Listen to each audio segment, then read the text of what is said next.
Salut, c'est Sona Chaîne. Bienvenue sur cette plateforme Instant présent de Dieu avec la rhapsodie des réalités.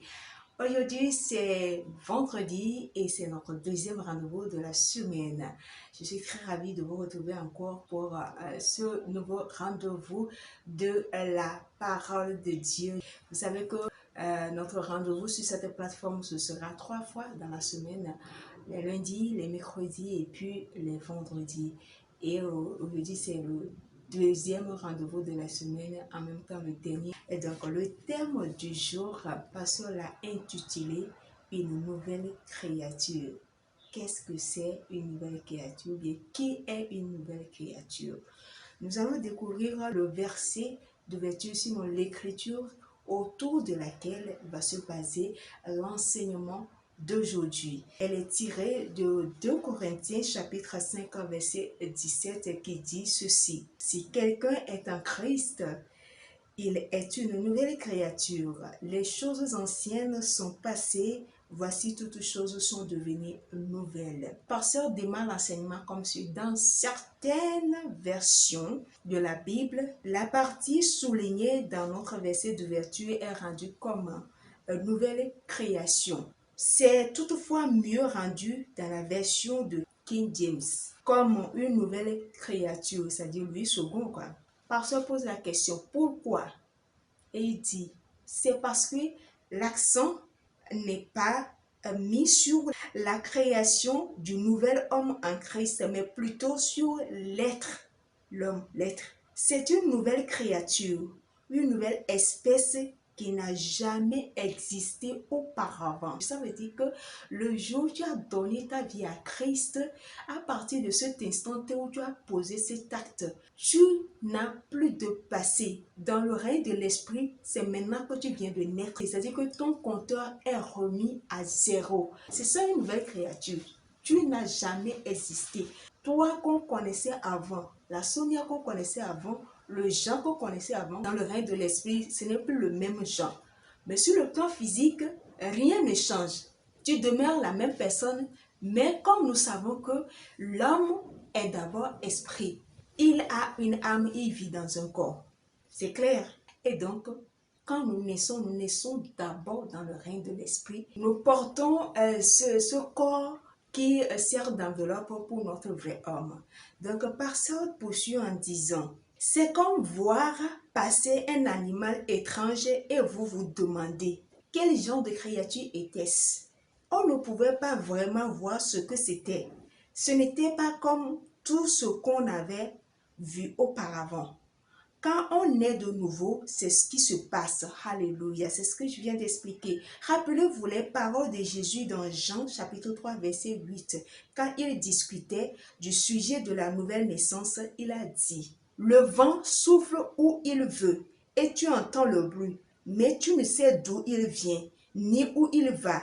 Il en est ainsi de tout homme qui est né de l'esprit. » Parce que vous êtes un autre type d'être vivant. Alléluia. Il s'est vraiment produit quelque chose dans le règne de l'esprit quand vous êtes né de nouveau. La vie humaine que vous avez reçue de votre mère et votre père a été supplantée par la vie divine. C'est ça, la vie que tu as reçue de tes parents, la vie naturelle que tu as reçue de tes parents à travers le sang, cette vie-là a été supplantée automatiquement par la vie divine le jour où tu as donné ta vie à Christ. C'est pour cela, une nouvelle créature n'a rien à voir avec quelqu'un qui n'a pas encore donné sa vie à Christ. Il y a des créations de Dieu, il y a des créatures de Dieu. Dans ces créatures-là, il y a les enfants de Dieu. Tout le monde n'est pas enfant de Dieu. Pasteur dit, je vous écris ces choses à vous qui croyez au nom du Fils de Dieu, afin que vous sachiez que vous avez la vie éternelle. Alléluia. C'est Paul qui parle ici.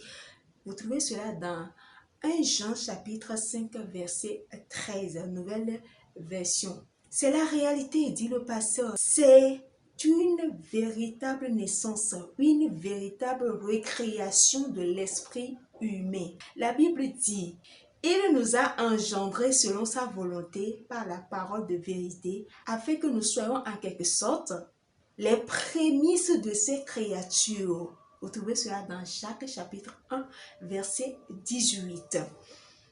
Prémisse signifie le premier et le meilleur. C'est ça, ça veut dire en fait. Prémisse, le premier et le meilleur. Donc moi je suis la première et la meilleure, sinon le premier et le meilleur de Dieu. I am the first and the best of God.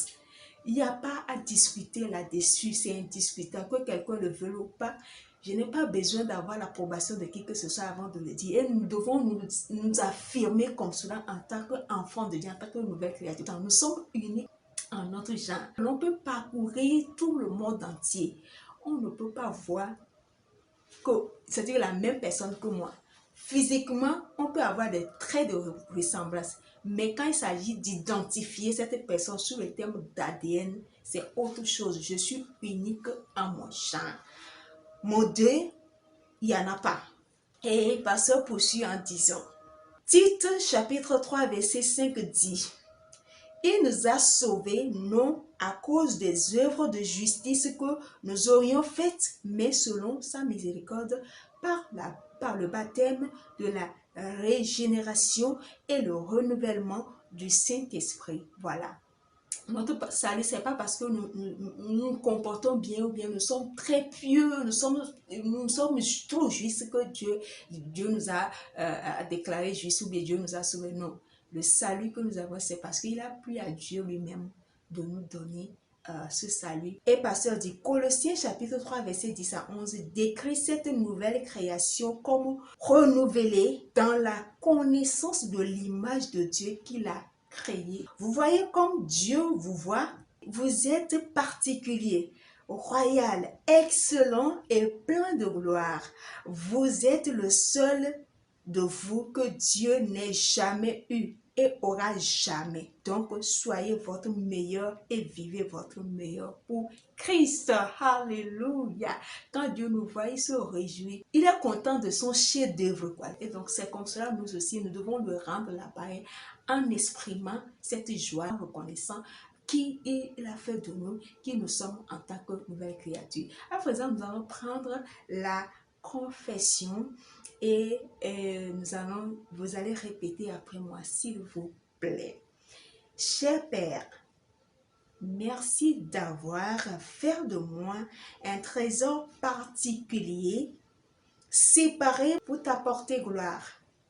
Je marche dans la réalité de ta parole aujourd'hui et déclare que par la puissance de ton esprit, j'accomplirai ton dessein pour ma vie, à la gloire et à la louange de ton nom. Amen. Alléluia. Maintenant, pour une étude approfondie de ce verset, de l'enseignement d'aujourd'hui, vous allez lire 1 Pierre chapitre 2, verset 9, puis Tite chapitre 2, verset 13 à 14. Maintenant, pour une étude de la Bible en un an, vous allez lire Matthieu chapitre 14, verset 13 à 36 et Genèse, les chapitres 49 et 50. Pour une étude de la Bible en 2 ans, les versets sont Actes chapitre 10, verset 44. Puis Actes chapitre 11, verset 1 à 3 et Job, les chapitres 13 et 14. Tout ce dont nous venons de discuter, vous ne pouvez bénéficier que si vous êtes une nouvelle créature, si vous êtes né de nouveau, si vous avez fait de Jésus votre sauveur, Seigneur personnel. Donc, si ça ne vous dérange pas, je vous convierai à donner votre vie à Christ et vous allez répéter ces paroles après moi, s'il vous plaît. Ô Seigneur Dieu, je crois de tout mon cœur en Jésus-Christ, Fils du Dieu vivant.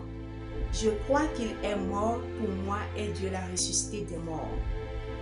Je crois qu'il est vivant aujourd'hui. Je confesse de ma bouche que Jésus-Christ est le Seigneur de ma vie à partir d'aujourd'hui. Par lui, en son nom, j'ai la vie éternelle. Je suis né de nouveau. Merci Seigneur d'avoir sauvé mon âme. je suis désormais un enfant de Dieu. Alléluia. Bienvenue dans le royaume de Dieu, dans la grande famille des enfants de Dieu. Vous êtes les champions.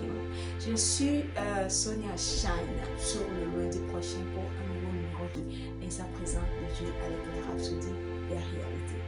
Au revoir.